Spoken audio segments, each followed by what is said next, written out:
Tu peux aller.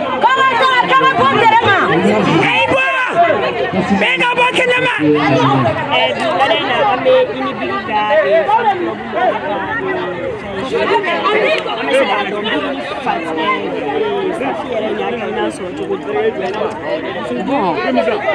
m'aw fo fɔlɔ ka bɛɛ lajɛlen fo donc an kɔni miirina sɔrɔ ni komi an y'a jateminɛ 8 mars sera en général mɔgɔw de b'an wele anw ka taa ɲɛnajɛ k'u ye musow ka wolo kɔnɔ donc an kɛ man di ka artiste ye ka fɛn dɔ lawuli pour que an yɛrɛ fana k'a dɔn k'an yɛrɛ ye muso ye an kan ka mɔgɔw ɲɛnajɛ mais idée dɔw kan ka bɔ an yɛrɛ la donc an y'a k'o de kɔnɔ k'a yira an yɛrɛ fana ye muso ye an bɛ se ka mɔgɔw la content fɛn dɔw la et puis k'a yira fɛn bɛɛ de fana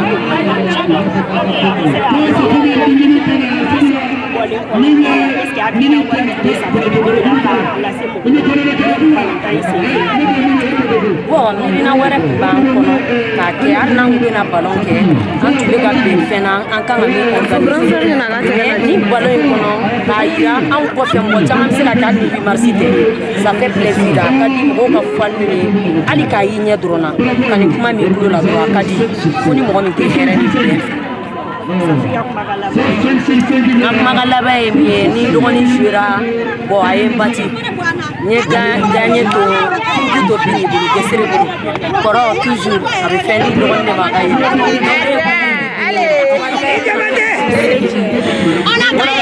Tu peux. Dans le parking aussi. À ceux qui viennent d'arriver, c'est la finale. Le match de football, le fans club of Safi Diabaté. Wa ibi pera yɛrɛ de suna tɛ mɛrɛ. Et les fans de Safi Diabaté remportent la victoire au terme de tir au but. Merci beaucoup à tous ceux qui ont fait le déplacement. Merci aux fans club des deux groupes. Safi Diabaté et la sœur de Bimini Balago. Merci à vous tous. Vive la fraternité, vive le sport, vive les deux fans clubs.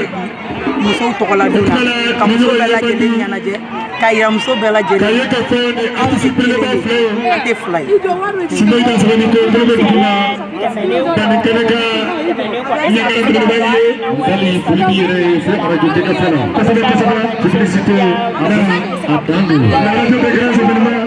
wallahi arajo so min n'a donna ko min na bɛ kɛ fa la an bɛ ba la hakilina min y'an bila ka nin kɛ ka yira mɔgɔw la Safi Diabaté Bimini Balagan anw de ye kelen ye anw ye kelen kɛ de an tɛ fila ye donc an bɛ fa la an bɛ ba la kunnafoni jɛlen de bɛ min fɔ an ka to ka kulonkɛ kɛ ni ɲɔgɔn ye o de bɛ hadamadenya diya. Ne ka kumakan laban ye min ye ka maliyɛn bɛɛ lajɛlen fo k'an kanubaga bɛɛ lajɛlen fo k'an kɔrɔmuso Safi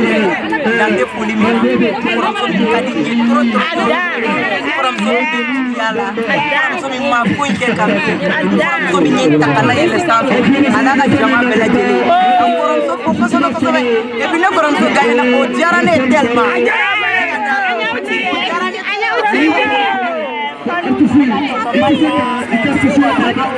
Tonton Malika bi donna diɲɛ bɛɛ y'a ye e ma ye e ma ye e fana ma ye a donna Tonton Malika bi donna.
Trouvé.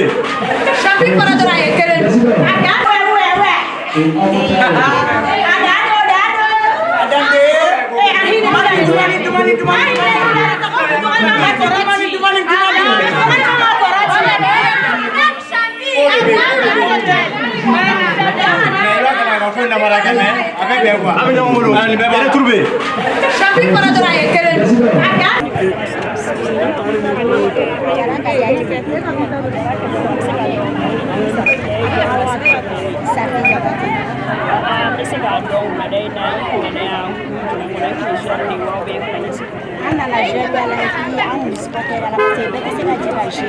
do be je do ku jo ka la jara e ha ke ja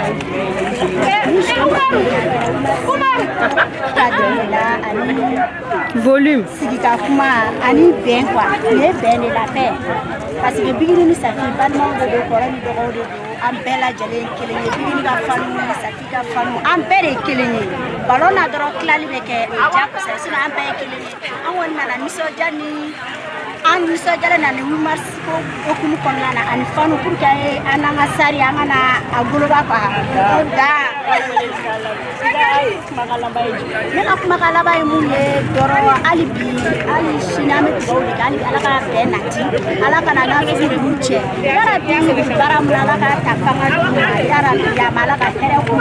alaka aw yere ben so jogo to musique du mon kala dranga la me ku jele to kulula ambe kele bigini ça fait c'est la même chose ambe femme kele wa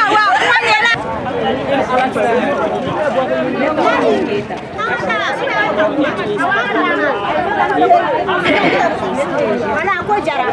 mira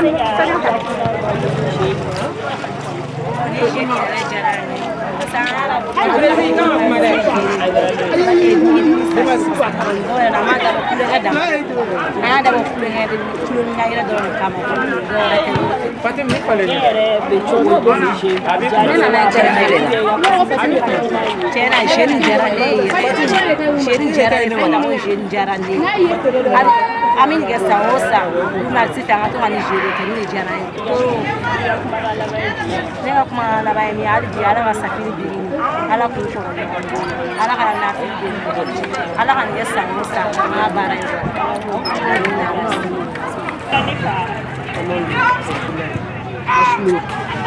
volume Valentine kene ka ni marsi yo ko ko era e jogi sa anyo e bigini la t-shirt era e jogi ne bigini balmay ne a France babu mambu ba de lo pere ko sisi manager d'artiste ame se ga don ni Valentine la wala la ku men kon na choni ni Valentine lana ada ni marsi yo ko ko lana ça c'est pas mal ko ba yi da anga yi toujours na sa ko so ni aso muso ka da wala tanga je ko kulu ka para ga jo ko fe wala sa jamana mbi sa ya ko ko no ala nya ko ga je ka kilo ngo ke ka ko chama de ko wala ko ko ga bari ay na ana na ka era hakilanda safini kunikani nyaira wale mesaka ke sababu mai donc dala dem sen munumbe ani artiste wala munumbe basika minano ko na organiser bien sûr ni ça exemple donc de la wala munumbe no saka exemple safini ni kan donc dem sen ate mo ko ni yera che donc ni yo famille ci wala moi je crois que c'est pas voilà kuma kala ba mo ne pe la jine fi ça va déplacer la kabu ara la kana yon o ma ka do la kala kam ne ma do le pe la jine fi les a da ka ke ko ma ko pro konti wala ka ga za ta le pe la jine fi ko la ma me merci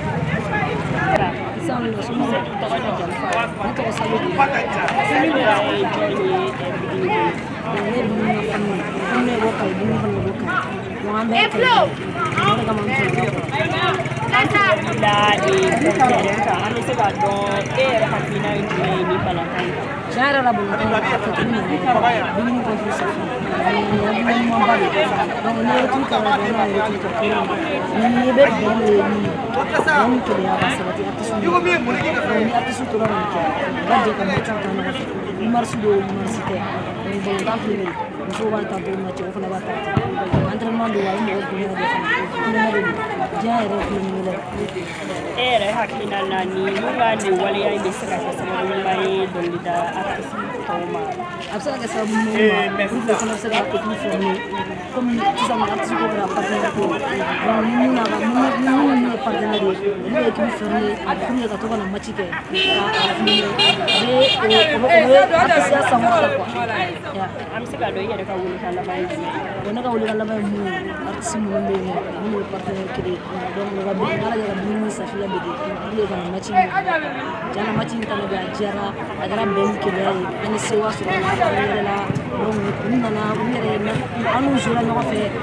ye abunya tiara ya an boso mu ju mu fembe ne ba ko ko ko ba ka fini kama ne be tini ga fini amesega akilando ni bana akilna me bolontan da bora palma de kama ni tiria ni singia safi o yando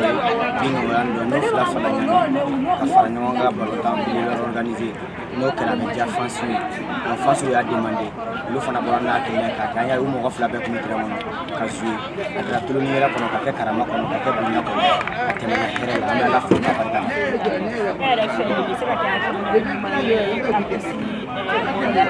misal ga kinna bele bay parce que hakinna bora bingini safid la ka ke ma bali artiste to fana tsiga ke lu fana bisiga ke abena ni ben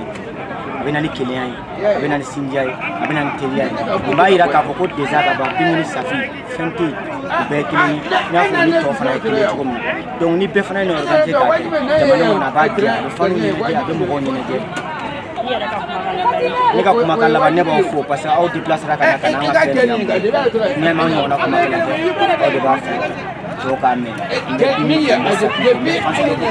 ma be fe ni na hakito ba sala la mo libele ba madi kala jula sango sanu ko ba de ni ti de na ba de ma gali bole ma ni mo ka show voilà sanu na ti ta jaba de